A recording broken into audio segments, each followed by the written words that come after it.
Good morning, dear students. Welcome back to your science class. Today we are going to learn another method of heat transfer, that is convection. Let us compare the method to the case when each student walks up to the teacher to receive their answer sheet and moves away.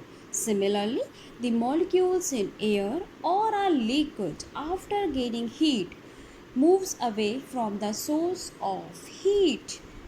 Most of the liquids, like water, and gases, like air, are bad conductors of heat. Therefore, they cannot be heated by conduction. Then, how are they heated? Well, liquids and gases, which are also known as fluids, are heated by another process of heat transfer called convection. We can understand this by following activity. For this, we need round bottom flask, potassium permanganate, a burner, and a tripod stand.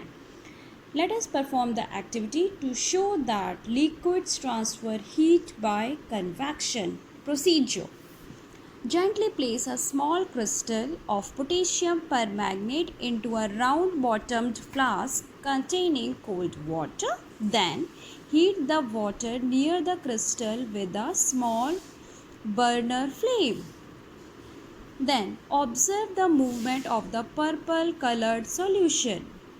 We will observe the purple colored solution rises from the place of heating, moves a bit away, and then moves down to the bottom of the beaker.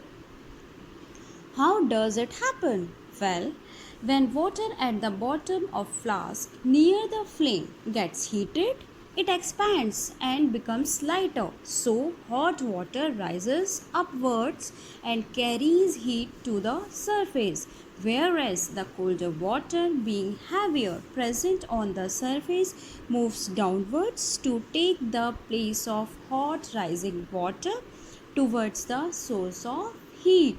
This process continues until the entire water attains a uniform temperature. This cyclic movement of water during heating is called convection current.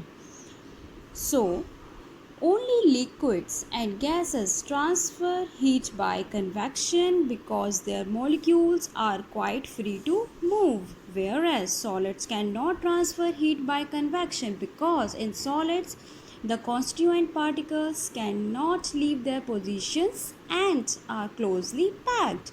So this experiment shows that in liquids heat is carried from one part to another by the actual movement of the hot particles, that is by convection. So we can define convection as heat transfer in which heat is carried from hotter part of a substance to its colder part by the actual movement of the hot particles in it is called convection.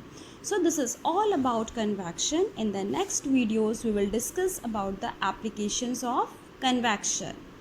Thank you.